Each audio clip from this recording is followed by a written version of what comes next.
This week, we're going down to Lamplight City to get encased in Mekorama. This and more on episode 159 of Indie Game Riot.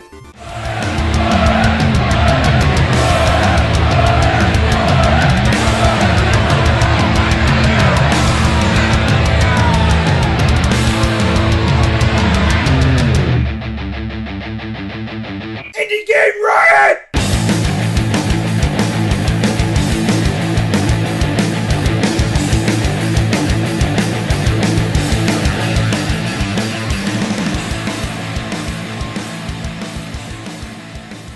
Hey everybody, I am Josh, and we are back with episode 159 of Indie Game Riot, joined once again by Ian McCammond.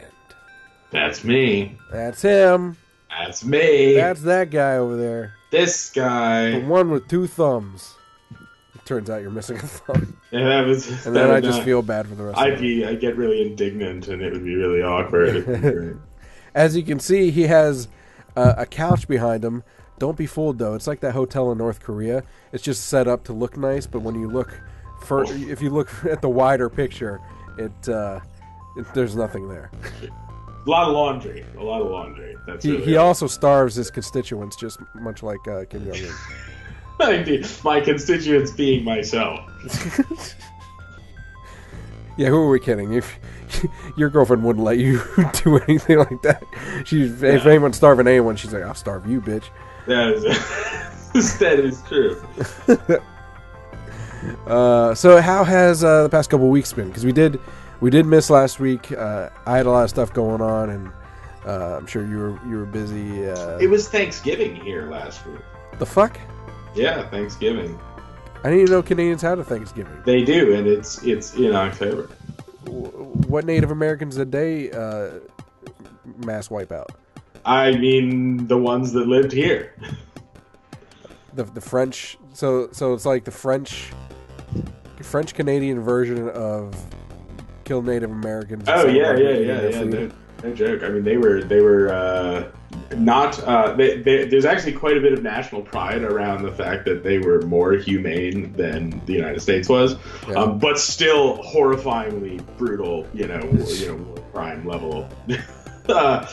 So that was fun. Definitely, I was at the grocery store actually purchasing stuff for the meal when I was like, holy shit, the podcast, and I texted you and I was like, so there's no document, right? So we're not on. I was busy with a lot of stuff, and then in the process of getting sick. So I like the idea though that they're like, we were more humane. It's just that their smallpox blankets came with apology notes. Right. Sorry. We're gonna need this land. Oh man. Dark. This is a dark way to start the episode, right? Welcome to Indie Game Riot. We've alienated Canadians, Native Americans, and polite people. There you go. We don't need them. We're gamers. We live in a society of impoliteness. Impoliteness. Did you see that video of like two guys just screaming at each other from across like a river or a lake or something like that? I should not. I don't know. It makes me laugh so hard because it's like someone posted. I don't think it was initially supposed to be that, but I saw it because someone posted it as a meme about how gamers act to each other, like inside of a game, and they're just like some guys like across the water, just like, "Hey," the guy's like, "What?" And the other guy's, "Fuck you!" Just out of no reason, and they just go on like, "Fuck you," the whole time. It's one of my favorite memes of all time, in a similar vein, is the pie chart, right? And it's people who have sex with my mom, and then the tiny little sliver is my dad, and then the rest of it is like people I play online games against.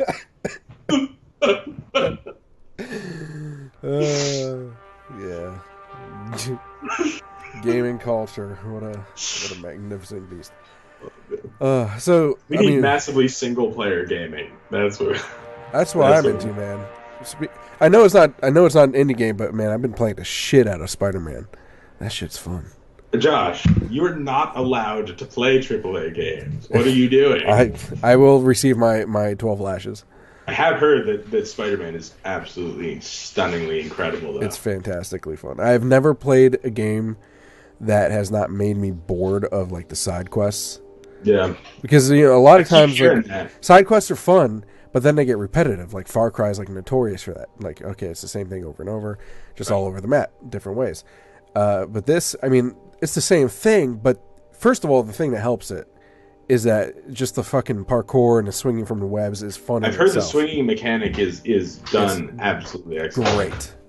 But then half the side quests aren't even like, some of them are collectible like side quests, but they're like fun to get to. They're fun to collect because of the whole parkour and web swinging and stuff like that. But then the other half of the quests are like unique quests in themselves. So there's a side quest where you have to help what's his name, Harry, Peter's friend who turns into the Green Goblin or whatever. Right. You have to help him like work these experiments because he has like research stations set up all over New York. So he has to like prove their worth to his father in order to keep them open. And to do that, you go to these research stations and each one has their own individual quest, different mechanics and stuff like that. So it's not even like repetitive at all, and that's a side quest. That's awesome. Yeah, it's great. Anyway, enough of AAA trash. I've been sick this past week, so I'm actually just today, like right before I came back from my weekend job, my I don't know if I ever said that, but I'm like working a what's the word? A supplemental income type job for the weekend.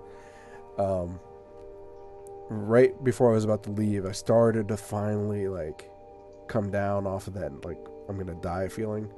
Nice. From being sick. And by the way, kids are disgusting. I blame them every single time I get sick. I think it's safe to say that they're responsible. Yeah. And I made them feel guilty about it too. Don't you believe me?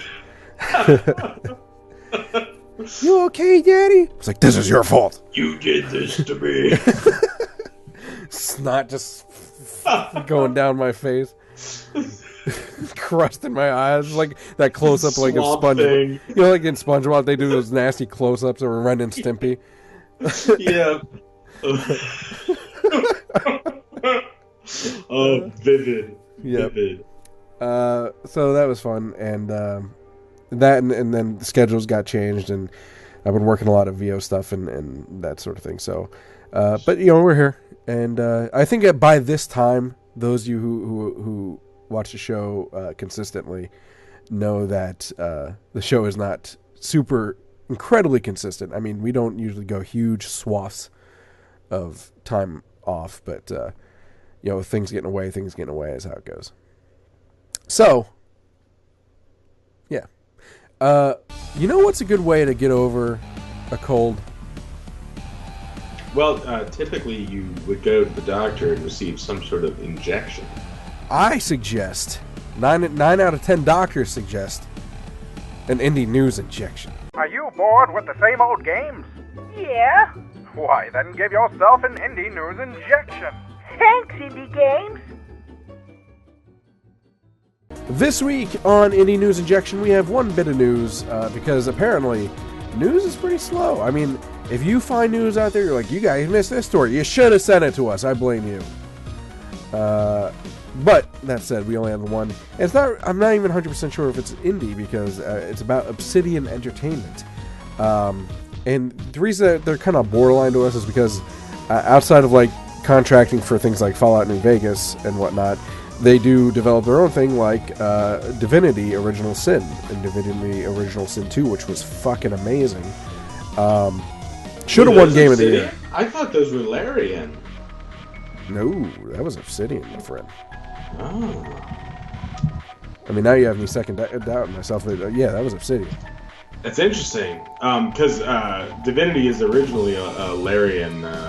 You might be thinking of like the other Divinity games, not Original Sin ones. Yeah. But it's the same world. Yeah, but they specifically did the good ones. So that's the reason I bring them up is because they do occasionally do these indie projects, such as original sin. So, but the news anyway, I haven't even mentioned yet, is that Microsoft is very close to buying Obsidian Entertainment. Apparently, they are the deal is about 90% complete. So it's really just when it's going to happen. When they reach that last 10% of completion, I guess. So another entity that Microsoft is absorbing apparently. How do you feel about Microsoft taking up all these like smaller companies? I mean, honestly, with a company like Obsidian, it's whatever. For me, it's whatever keeps them in business. Obsidian is. I mean, they might be my favorite game company. They're certainly the one that I'd be most interested in working for if I were to enter like a larger company sphere.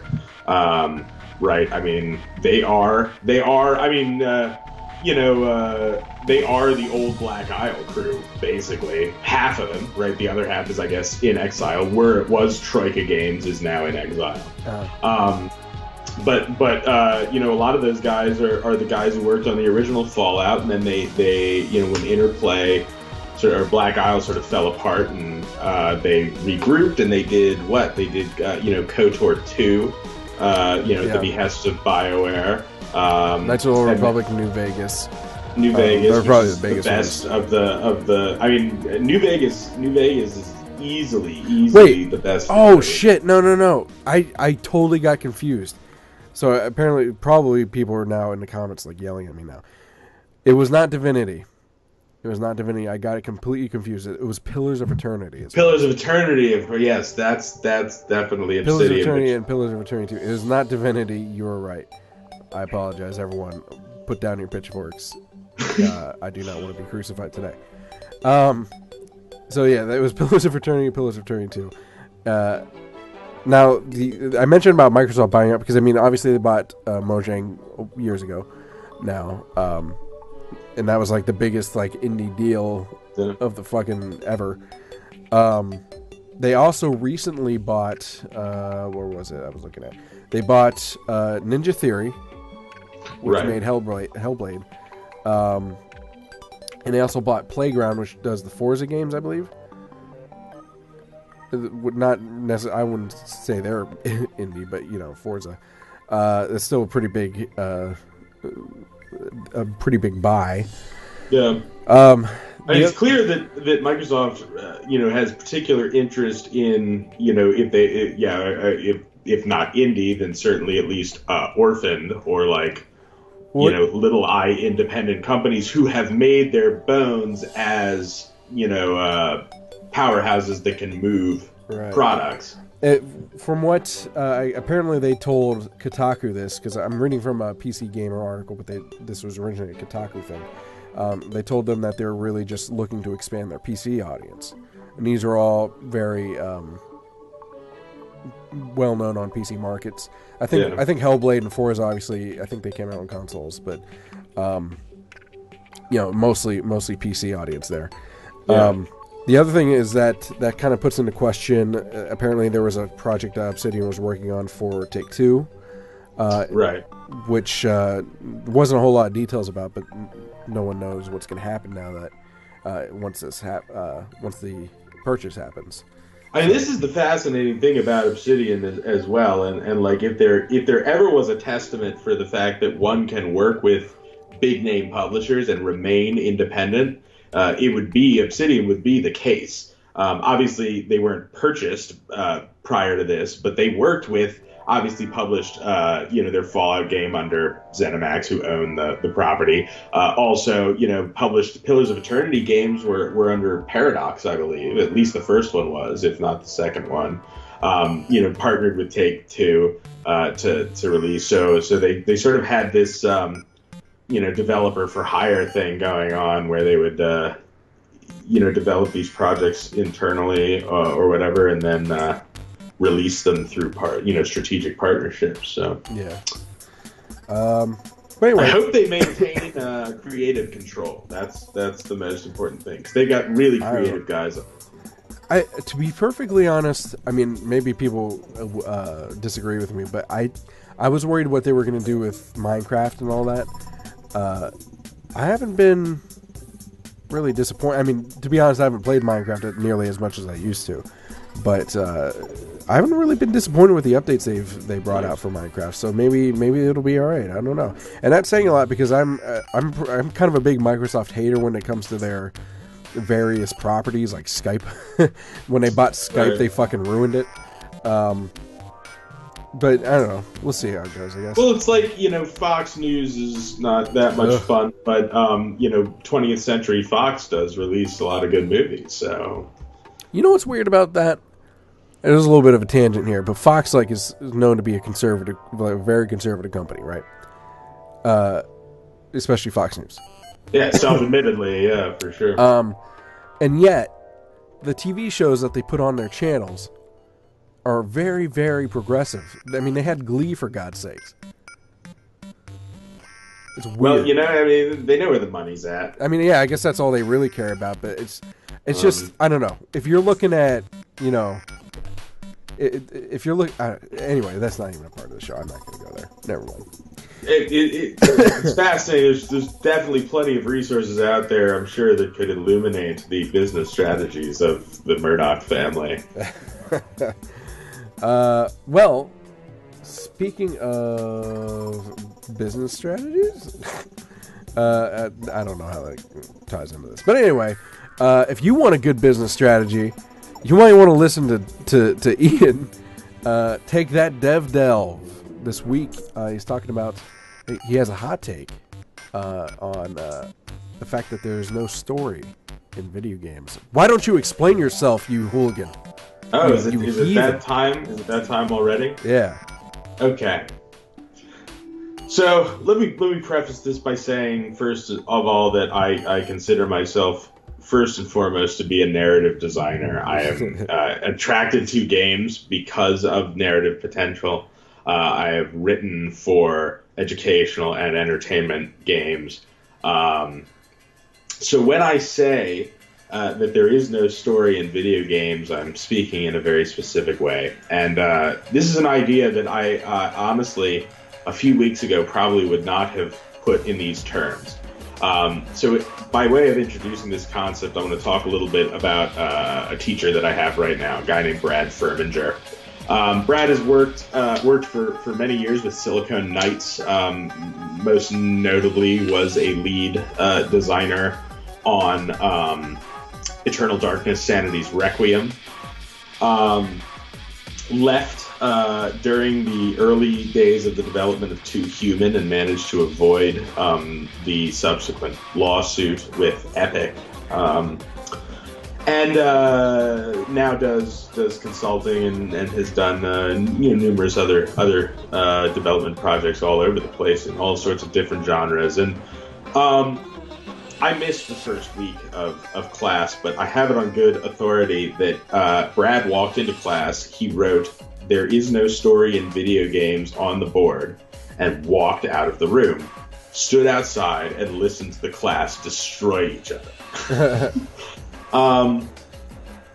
It's a mantra that he repeats again and again. Basically every class he says it at least 7 times. Like, there is no story in video games, there is no story in video games. This is ironic to me, considering that Eternal Darkness, Sanity's Requiem was a story-driven game. Many of the games that he has worked on have been story-driven games. It's taken me a long time to sort of penetrate this concept, but having discussed it with some of my colleagues, I now recognize it, and I think for what it is, and so I want to sort of try to illuminate why Brad is right that there is no story in video games, at least as far as level design at its very core is concerned. And there are 2 angles for this, really. The first one is that to say that there is no story in video games doesn't necessarily mean that there is no narrative in video games. What it means is that effective narrative in games relies on different structure than a more traditional storytelling medium. this is not a revolutionary concept. Ken Levine had a Gama Sutra article where he talked about narrative Legos, right? And how there's like a sort of more authentic game storytelling or game narrative approach in a real-time strategy game that provides these like emergent moments, or simulation game than there is in like a linear, like exposition-based narrative experience. And I think that that's really compelling. Because it means that and there are exceptions. Obviously, Hideo Kojima, celebrated game designer, literally, probably 50% of a given Metal Gear game is exposition. It's just cutscene. It's a cutscene. It's a 45 minutes cutscene. It's an hour and 10-minute cutscene. As you've discovered. Yeah. Holy shit. So let me jump in right here and kind of like. Do real-time hypothesis. Sorry, I can't speak. Hypothesize. I shall hypothesize that the argument here of a game not having story in it is that those cutscenes of narrative are technically cinematic. Yep, they're not actually the game. Yes. That is absolutely. I think you're right on the money here. See, when Brad says there is no story in video games, he's coming at it from the perspective of a level designer. That's what he is. That's the class he's teaching is. Now, I have a counter argument to that, and that's a game like Dark Souls, where the cinematics are few and far between, and the narrative comes from game mechanics and setting as you're traveling through. Very subtly. Things that you pick up, things that you see in the background, that sort of stuff. Absolutely. I think you're absolutely right. And interestingly, Brad really loves Dark Souls. He thinks it's a very good game, and he thinks it's very clever in how it takes the player on a journey in a really particular way, and how it teaches you how to play the game, and how that gameplay ties into themes of coming up against this like. The inevitable entropic decay of the universe and confronting it even through this eternal return and so on and so forth. And that's why there is no story in video games is like most assuredly a hot take. It is a concept that is phrased in order to be provocative. But what you are already sort of latching onto is something that I think more developers, especially in the indie sphere, could latch onto. Sure, there are a lot of people who have already picked up on this, but certainly I've experienced in teams that I've worked with an inversion of the appropriate chain of command. And what I mean by that is what you see so much is you have a person, they want to be a game designer, and they bring on a writer, and they say, all right, you're a writer, tell me what the story is. Tell me what the game is that I'm supposed to design, because it's all about putting story first. I don't think that I don't know. I don't think, I've not seen that be an effective way to produce a game. That's sort of an effective way to write a story. But translating that story directly into game mechanics, it's almost backwards.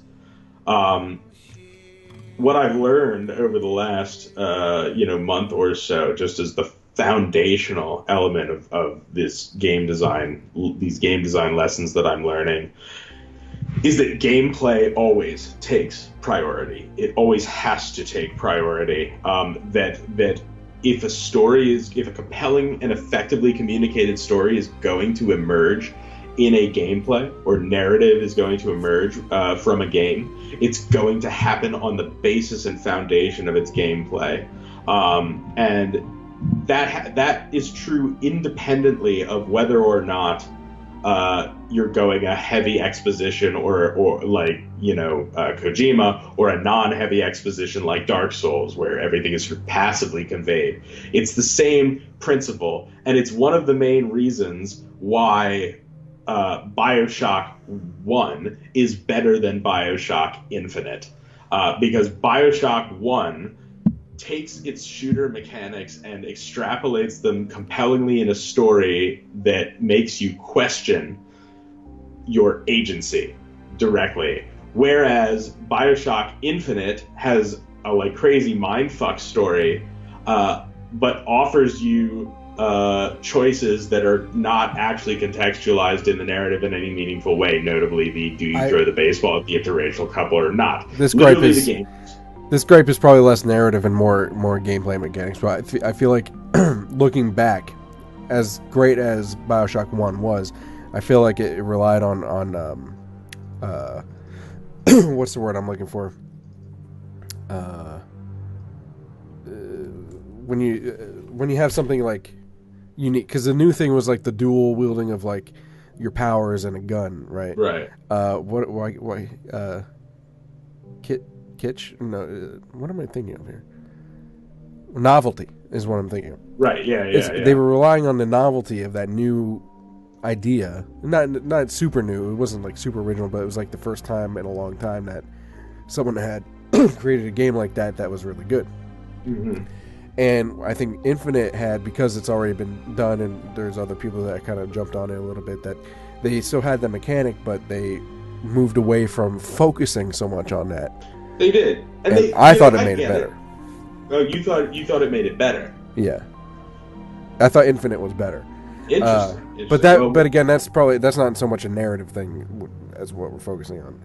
You and I can have a fight on that at some point, because I'm not a fan of Infinite. I enjoyed Infinite.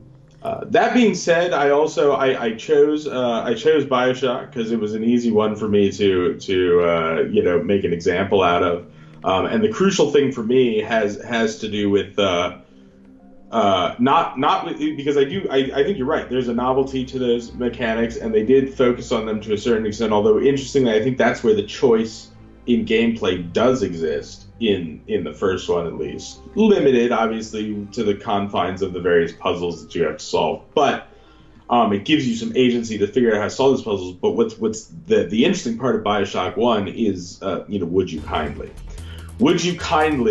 play this game? Would you kindly play it as a shooter? Would you kindly go from level to level to level? But was that the problem? The other problem I had with that was, I mean, maybe it was just me, but it seemed a little predictable. I saw that coming. Well, that's good, I guess, for you. I guess you're super observant. That's good for you. I think that widely threw people for a loop. I think it's also something that, like, even if you did spot it,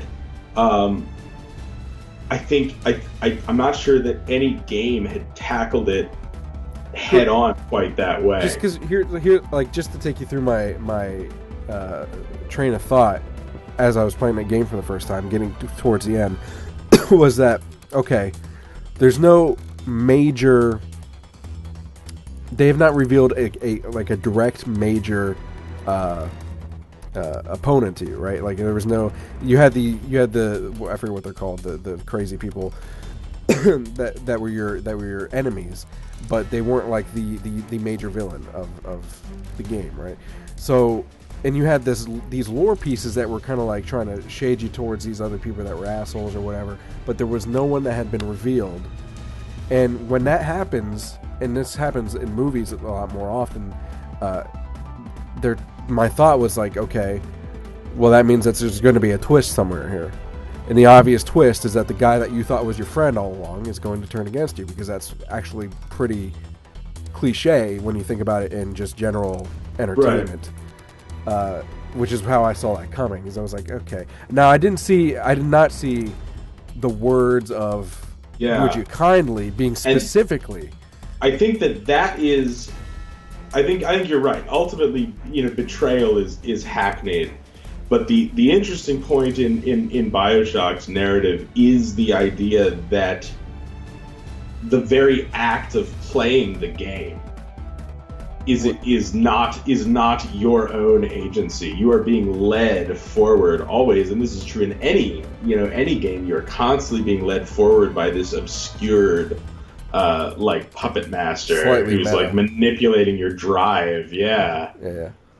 And I think that was really clever. And it's a great way of looking at like how the structure of the game becomes the foundation of the narrative, as opposed to a story being the foundation of the gameplay.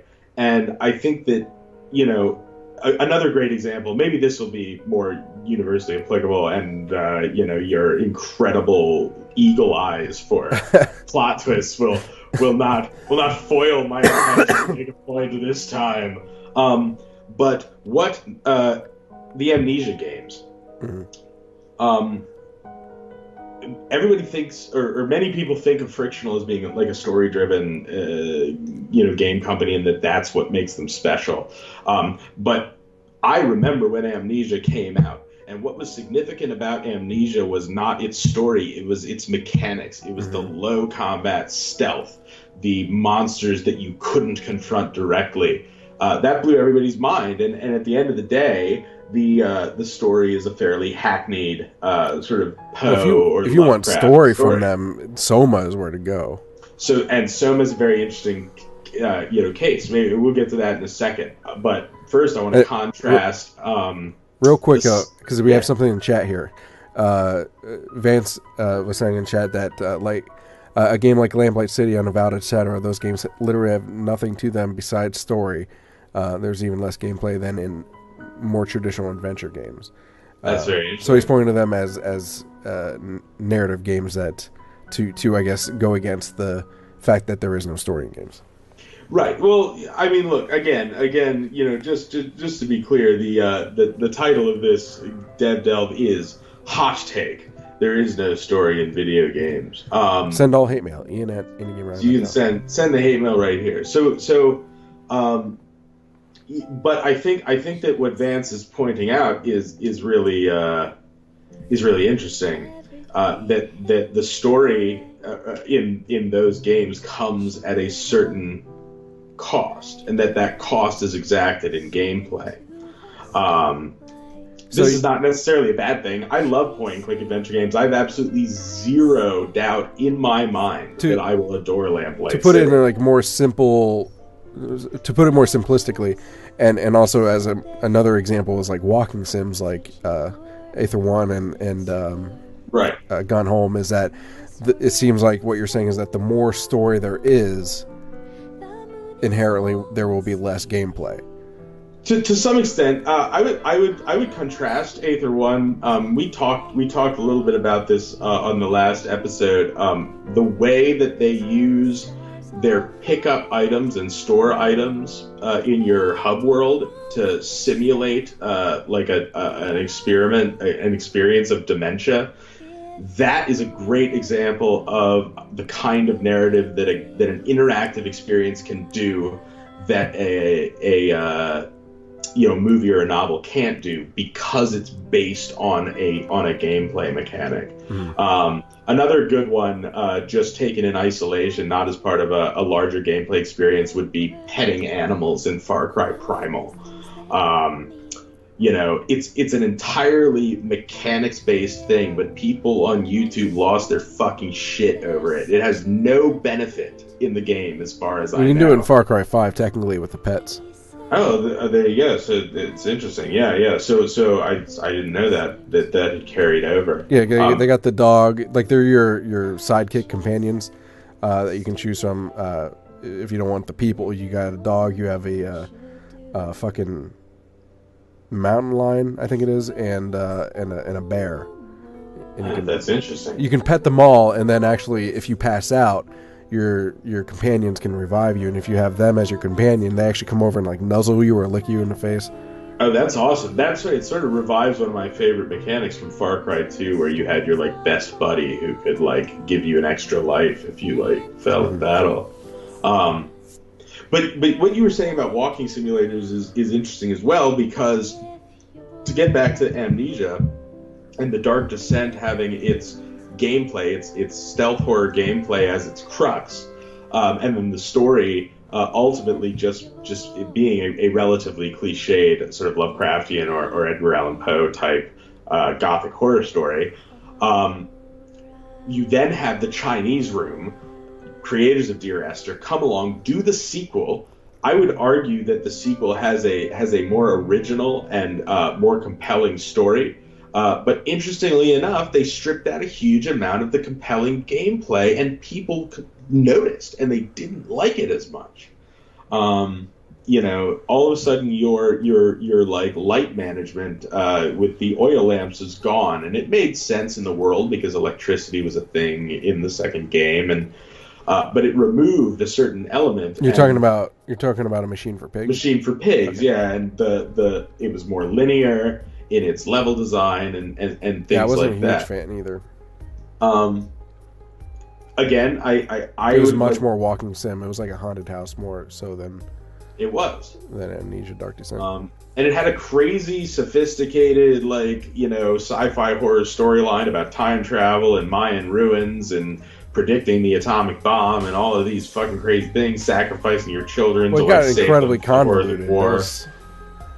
Yeah, absolutely. It was much more. I feel like it was much more novel, because of course, what's his face from Chinese Room is like a prose writer by trade, and so it makes sense. What he is not by trade, evidently, is a game designer.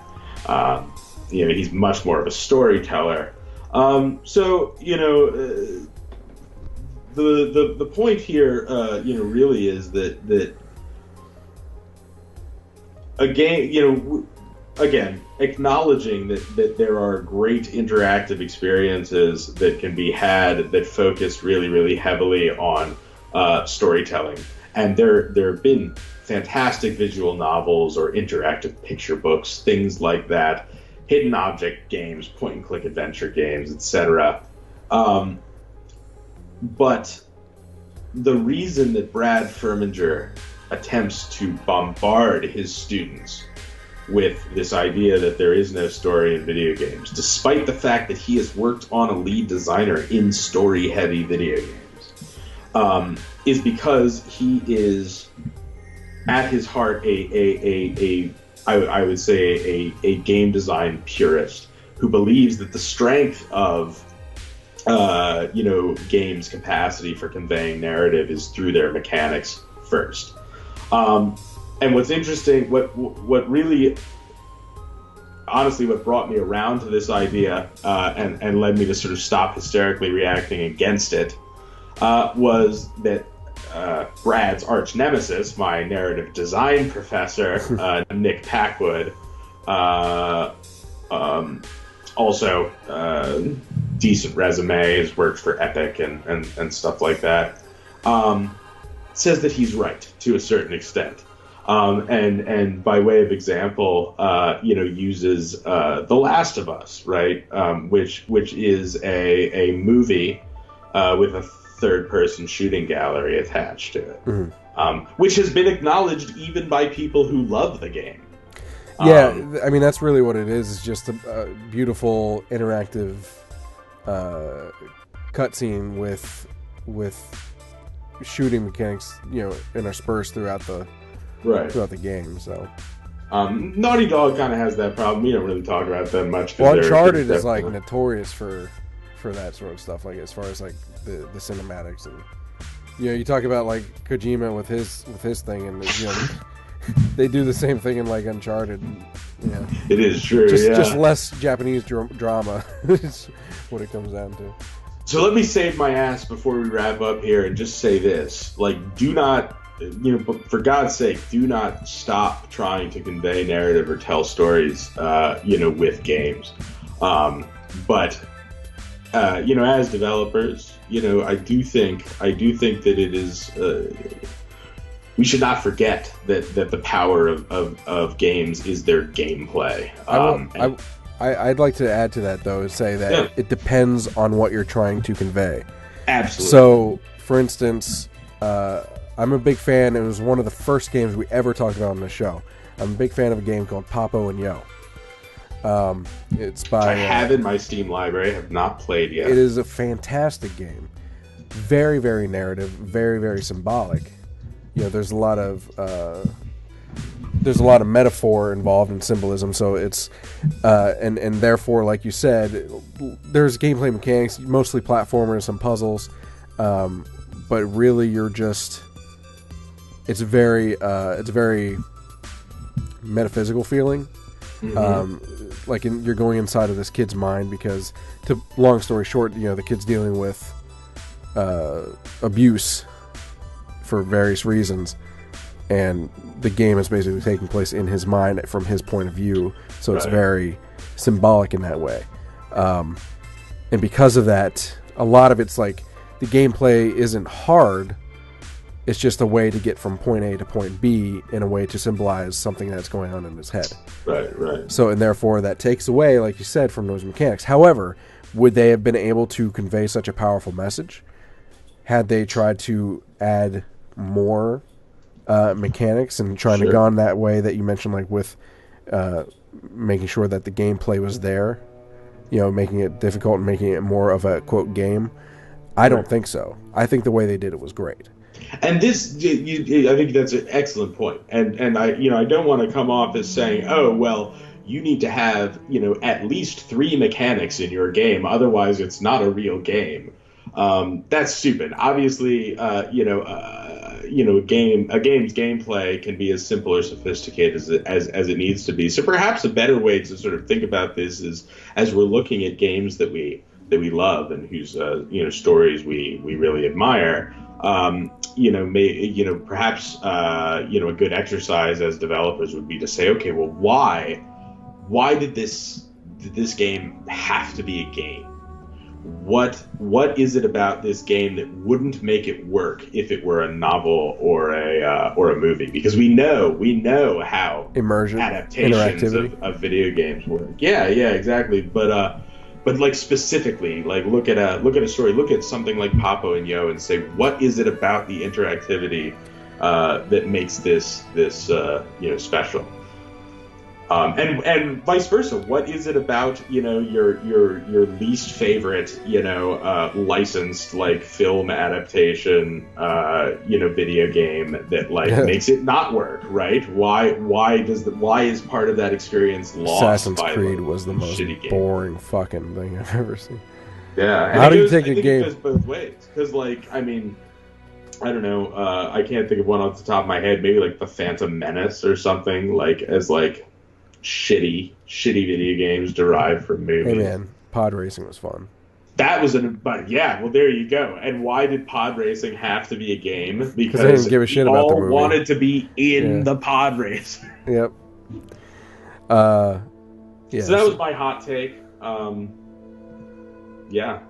Obviously, I'm a narrative designer, so please don't take this as calling for some sort of we don't need any story or emotion in our video games. I only want Tetris clones from here on. If you're gonna make a Gone Home-esque game, go for it. Just don't fucking lie about it like they did.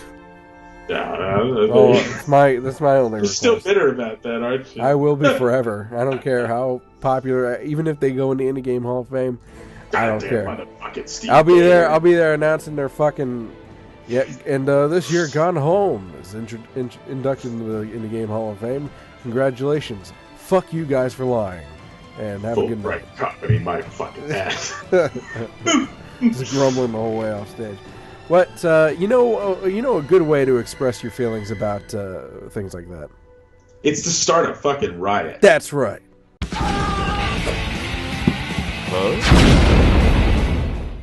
This week on Starting the Riot, we're talking about a game that's been out for a little while now, but I've been wanting to talk about forever. I just hadn't had the chance between a lot of other games and schedules and me getting sick and Ian going to Canada and all sorts of stuff. But anyway, we have Lamplight City by Grundislav Games. And for those of you who are like, Grundislav, that sounds familiar, that's because we covered a while back Shardlight, which was actually published by Wajidai back when he was doing. He was part of.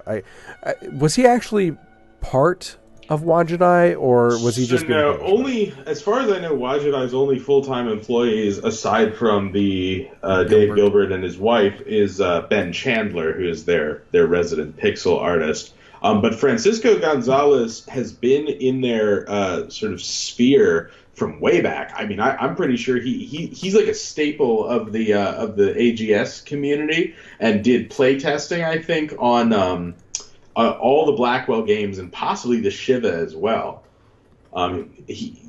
it's almost like you can't make an AGS studio game without getting Francisco Gonzalez to play test it. But for whatever reason, after Shardlight came out, he was in the process of making this game and decided to split up with them for whatever reason. Haven't pressed them on it. It's not really our business, and we're not fucking Kotaku, so don't ask us to ask him. But I'm going to demand that he describe in detail to Indie Game Riot what the creative differences between he and Dave Gilbert were. Unless Francisco sees this at some point and and wants to tell us, that's fine. But I'm not going to press him on it. Because who knows? Maybe there's some drama and it's just not our business. Anyway, I love drama. Lamplight City by Grunzlov Game is now out. And this has been a fantastic year, I must say, for adventure games. Between things like Unavowed and Lamplight and just stuff, just really creative, nice, new takes on adventure games, point and clicks and stuff like that. So, in this game, you play a guy who was a police detective and became a private investigator, as ex-detectives are wont to do, and you are investigating. Just trying to think of a different word for that, but you're investigating a mystery. I'll just say I'm trying not to spoil too much for throughout the city.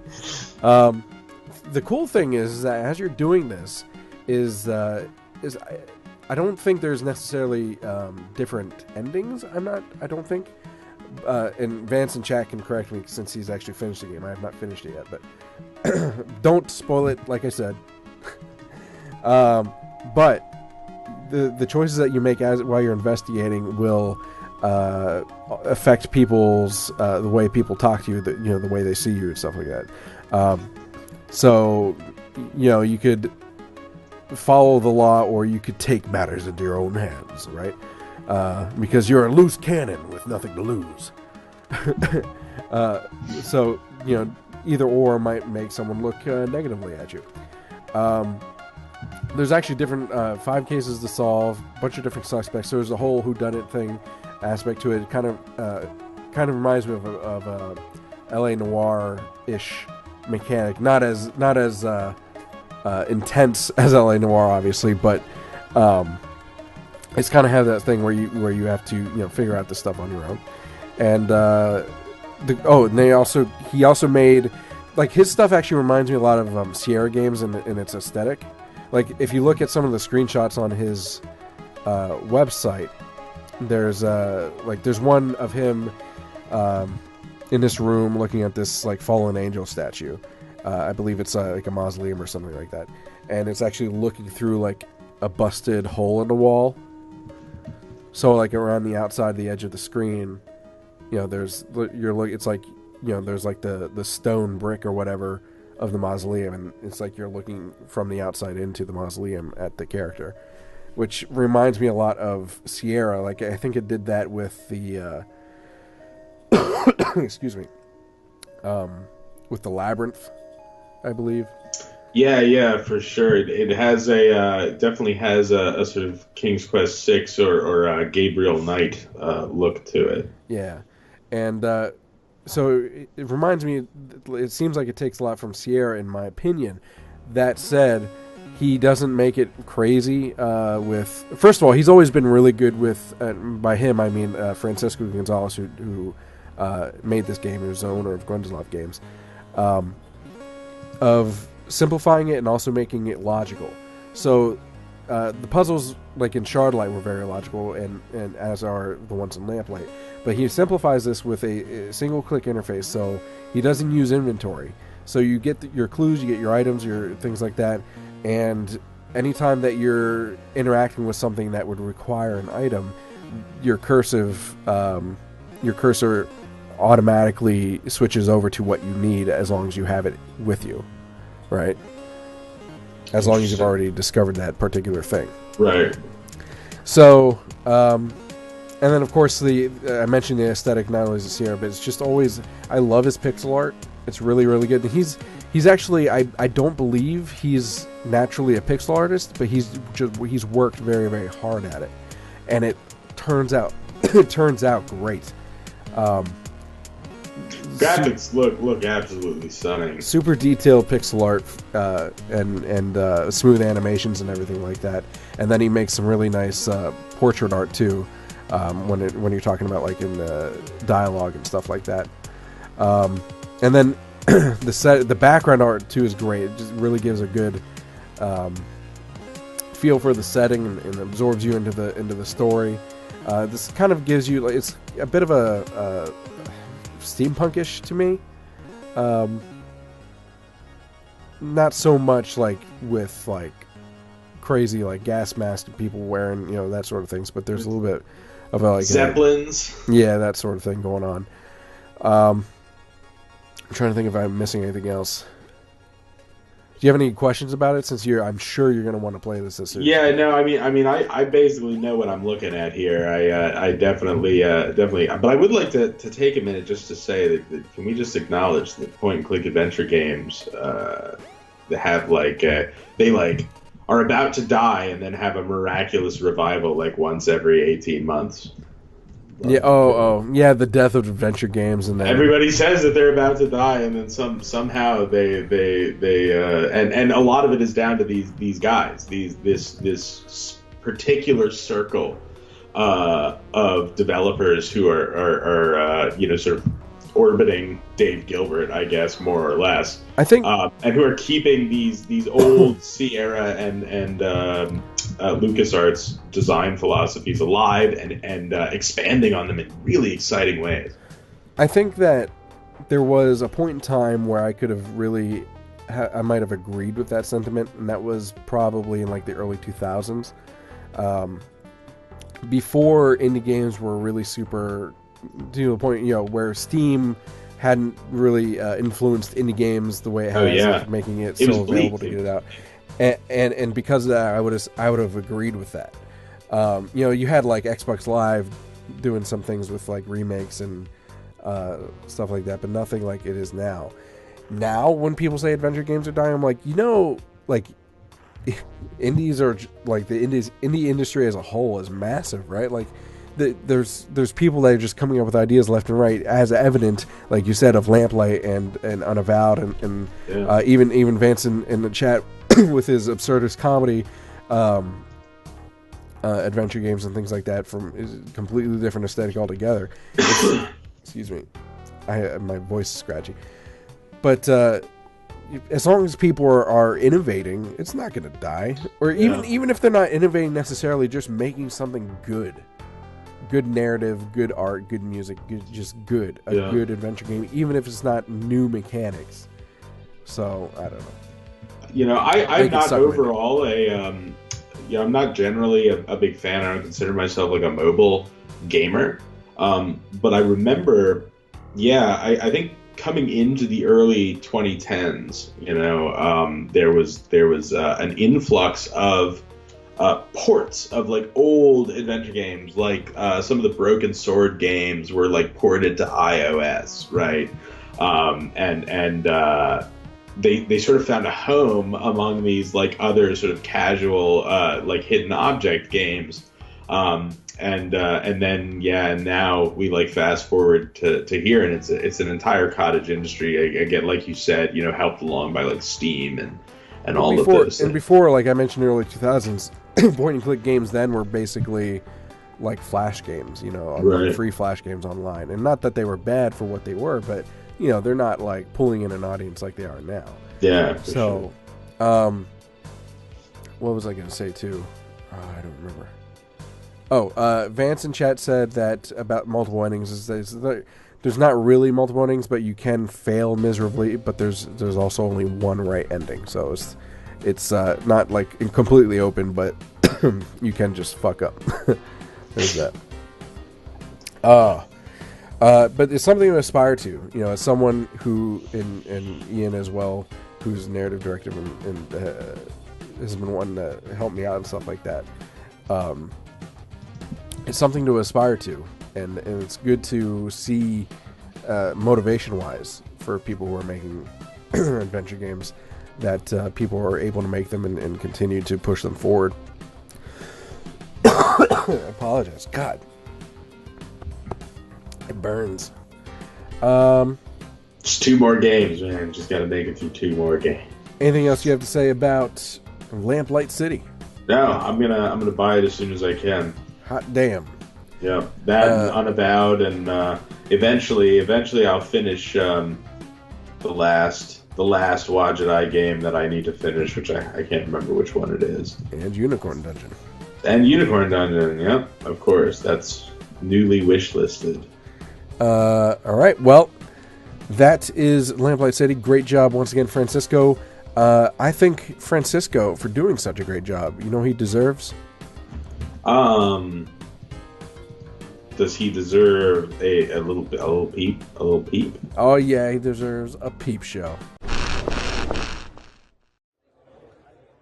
Please give all your attention to Early Access.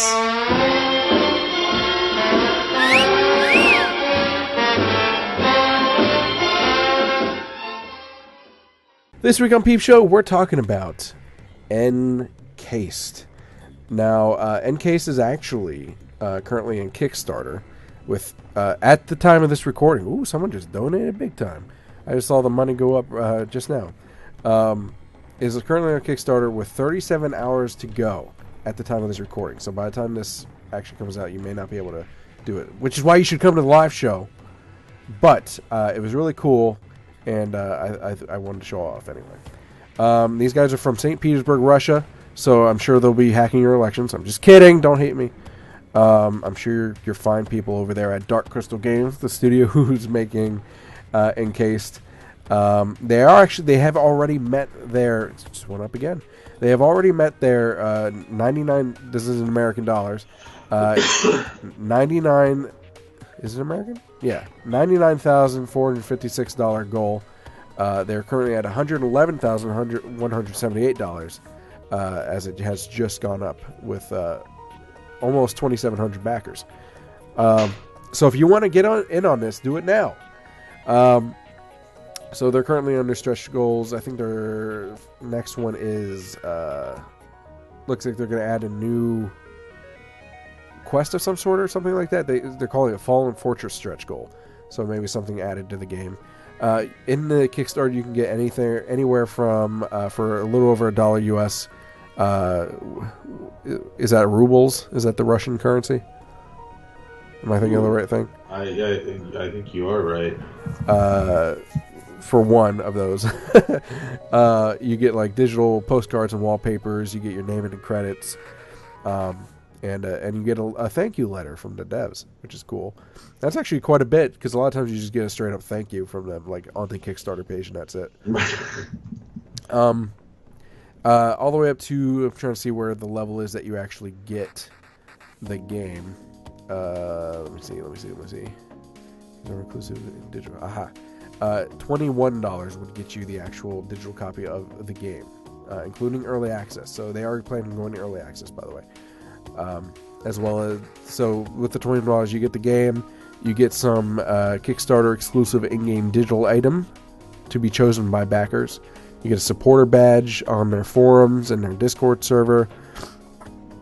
You get access to a secret dev chats and discussions, and then all the stuff from the from earlier. All the way up to, try and get up there. Jesus. Up. Are these out? No, they're not out. There we go. Some of them are gone, so the highest one available, if you want to donate or back, $9,863. You'll get, it says only 4 backers can become a faction leader. So you get to claim 20 copies of the game, all the digital stuff, the life pass, so I guess if they come out with any DLC and stuff like that. You get to design a non-generic NPC, plus you get a physical mask of the raider, which I always like that sort of stuff, that physical stuff. You get to meet the devs or even stream the game with them, and you get an episode of a micro-story minigame entirely devoted to you. Which I'm not even 100% sure what that means. Like, are they making a cutscene for you that's about you? I don't know. Plus everything above. if you go into the Kickstarter there. So a lot of stuff that you can get if you are Richie Rich. Anyway, the game in itself is tactical, turn-based, like old school isometric RPG in the vein of, again, like the earlier Fallouts and stuff like that, which actually says they are inspired by the original Fallout, as well as a classic sci-fi novel called Roadside Picnic. Do you know that book? I do know that book. That is the basis of the film and the games, Stalker, and also a heavy influence on the Metro novels and games. I know Metro. So that's where they're getting their inspiration from. Apparently, that's a very influential book. I've never actually heard of it. Now I kind of want to read it. I believe it's actually, as I recall, it's actually a short story. Yeah, very, very interesting, and yeah, fans of the Stalker games will know its thrust pretty well.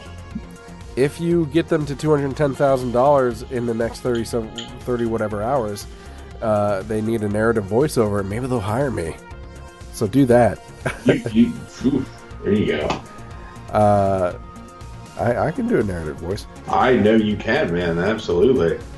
I've been working on that. That rich, sultry. I actually just did an audition for a museum where they needed like a BBC nature documentary voice. Oh, nice. And actually, you can hear that voice, because I can't do it right now because my throat's killing me, but you can hear that voice in like on my YouTube channel where we post these the podcast. I have some voiceover stuff where I do like these skits of like have you seen those like written by a bot scripts? Yeah, you should. I think you showed me some of those. Oh, did you? Okay, I did one recently for a Trump rally. But the narrator part of those is kind of like what I did for the audition, is what I was getting at. Anyway, the characters that you have are you can. It's hard to breathe. The characters, you can like customize them, make them female, male. You can change their clothes. You can upgrade their skills when you start out. All that sort of stuff. The classic, RPG start off. There's also a lot of choice. I think when it comes to dialogue, dialogue seems to be pretty heavy. Excuse me. Seems to be pretty heavy in this game, and as well as the switches between that and then the overworld part of it, where you're searching, exploring, and combat as well. So I mentioned the combat is tactical based, so there's actually a grid overlay with that. Action points, cover system, that sort of stuff. I actually had talked to Ian about something like this previously, so it looks they're kind of on the same wavelength that I talked to you about, Ian. Yeah. The whole thing, which is pretty cool. There's even an inventory management, I believe, where it's kind of like that, like you can only fit so much within a grid area, kind of like a la Resident Evil as far as their inventory management goes. The enemies and creatures, like their character models, are pretty cool. At least the concept art they have for it. So they have like the standard like robots and stuff like that, but then they have like these intelligent space orangutans or something like that, which is kind of interesting. I've never fought an orangutan, I don't think, in a game before. I've always liked the idea of like factions and like just like in Fallout, where you can like raise your reputation or lower your reputation in certain factions. There's of course a justice system in the game, so you can see where they're getting the Fallout inspiration as well, where you commit crimes and then you get penalties to your reputation, and you can also earn titles in the game. So like doing bad things will get you the title of like petty thief or enemy of the state and stuff like that. So you can make the game interesting for yourself depending on what you do. Which I always love the idea of choice in games, even if it's just a figment of my immersion, imagination is what I'm trying to get. Whatever. That's all about the effective illusion of choice. Yeah, illusion absolutely. Is what I was trying to see. Let's see. It looks even just this pre-alpha footage looks fucking incredible. Looks so good. Apparently they have some Easter eggs too with like, I guess, devs that they look up to. So Scott Ham, I guess there's a model of Scott Ham in a game, like an NPC or something like that, who worked on Age of Decadence and Battle Brothers. Oh no, he actually is in development then. Okay, as a senior writer. That's awesome. Charlene Putney, I believe is how you pronounce it. Let's see. It says writer of games and books, including DOS 2 and DOS E. I'm not sure if I'm pronouncing that right. I've never actually heard of that, but she's going to write a short story for the backers within the game's universe. Devin Doyle, who wrote for Divinity: Original Sin 2, they're actually part of the team. I see what's going on now. It's pretty good pedigree. He's writing one of the story arcs for the game. Vasily Kashnikov, who composed for Pathologic 2, Knock Knock, which is a very underrated indie game. Oh man, The Void and stuff like that, will be producing the music for Encased. That's awesome. There you go. Are you excited for this? Yes, I'm hugely excited. I love, as I'm sure is matter of public record around here at this point, I love isometric role-playing games. Love them. And breakfast, lunch, and dinner. One cool mechanic I believe they have in the game is that they have like the collectible baseball cards throughout the game. So there's like Crystal Sands Rogues, I guess, are like a team that you that play for like the area that you're in the game. And I guess as a backer, there's a thing where you can actually get your own baseball card in there. It's kind of cool. That is cool. Yeah, and you get your own like player portrait. You can get drawn up in the game. A lot of really cool rewards if you're willing to back them for that much. So again, you don't have much time. You should be listening live. So if you're listening to the VOD, it's too late. That's your fault.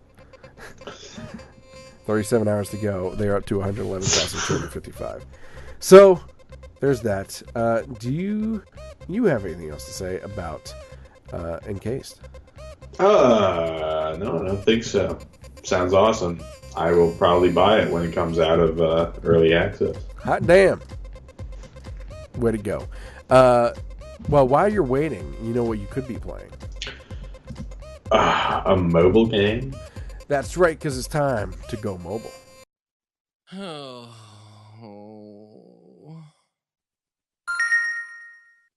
Huh?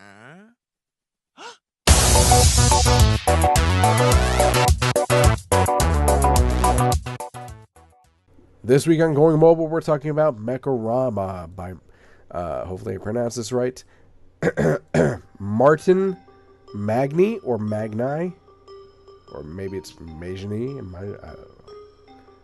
Get a better name. I'm just kidding. I'm curmudgeon-y tonight. All right. Sorry.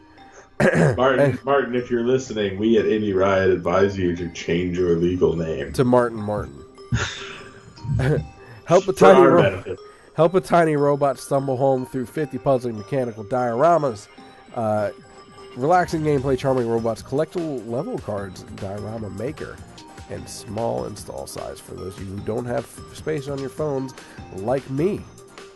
So it is a free game that you can pay for when you're ready to. I believe I think he's actually installed like a pay what you want thing inside of the game, and if you do that, it'll get rid of any kind of I'm not sure if there's ads necessarily, but it's like, hey, just a reminder, you can pay for this if you like what you're playing, sort of thing. But I was really drawn to this game because the dioramas that it comes up with are actually really nice to look at. It is a puzzle game, as you can see. You're trying to basically get your robot from point A to point B, through these dioramas. Trying to get them through, over water or up a tower, different platforms and things like that. The collectible level cards is just a plus. I love collecting things. I'm a hoarder at heart, I guess. So, are you an achievements guy? Gamer, Mr. Gamer Score? Not really. I mean, I don't mind getting achievements. Like, I'll go for it sometimes, but I'm not a completionist by any means. I I honestly don't know if I've ever completed a game other than maybe like The Walking Dead, where the achievements are like complete chapter 1, complete chapter 2. You know what I mean? Like, but that said, it's not so much about the achievements as it is like I want to complete as much of the game as I can to get my money's worth. Especially like, in a game like I mentioned Spider-Man earlier, I'm gonna probably complete a whole lot of it. By the way, interesting fact, not to get away from Mekorama, but interesting fact about Spider-Man and achievements is that I believe Spider-Man's officially the game with the most users having gotten the platinum achievement trophy for completing the game 100%. Which is just, again, is more proof of how fun it is all around, side quests included. Yeah. Anyway, so yeah, the collecting thing is not so much about the achievements. It's more about I just like collecting things, to be honest with you. Hey, you can see this shelf over here. Like, I have a collection of nerd shit that I don't need, but I have that I get through like Loot Crate and stuff like that. So, that's just me. What do you think of these kinds of games? Are you into like mobile puzzles and stuff like that? No, not at all. This one is intriguing to me, not the least because it's free. And I mean, who the fuck am I kidding, man? Last week I downloaded this stupid fucking glide suit, like wingsuit game, and it had ads and it was really obnoxious. But I played it for like fucking 4 hours, man. And then, granted, I never played it again. I uninstalled it. I haven't touched it shit since. I was like sitting there playing this stupid fucking game, and I was like, "What am I doing with my life?" This looks much more worth my time than that. It's almost a little bit Fez inspired. It seems it has that look about it, with the whole like it's rotating things around. It's not so much of a perspective bender as Fez is, but it's slightly there with the like rotating puzzle. And it actually has a level editor in it. That's what I said. Diorama Maker. You can actually make your own stuff and play it. So that's a way to build a community around your game, even a mobile game. So, good job, Martin. Martin.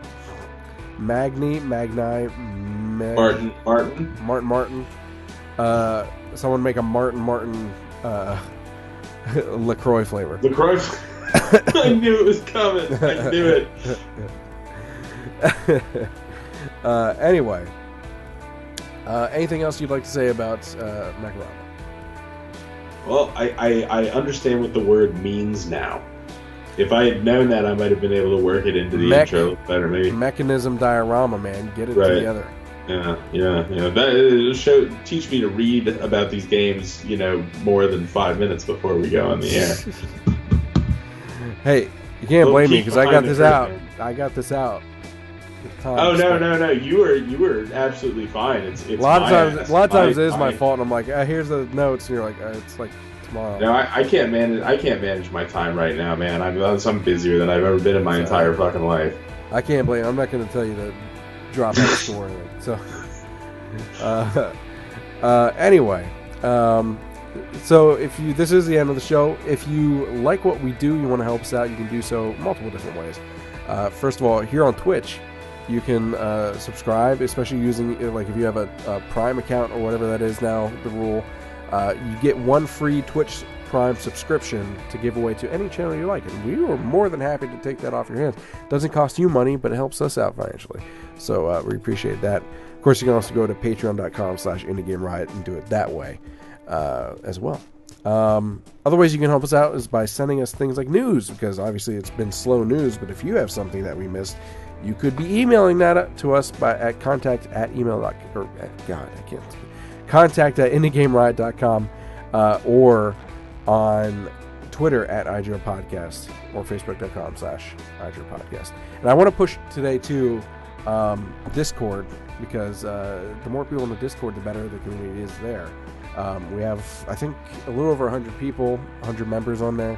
So a good, thriving community of devs that you can talk to and pull from if you need to do that, if you are a dev yourself, or you can just, if you're a fan, you can surround yourself with the people that you're fans of, or potentially could be fans of, people that make cool games. And of course, we're there as well. Not that anyone gives a shit about us. So yeah, Discord.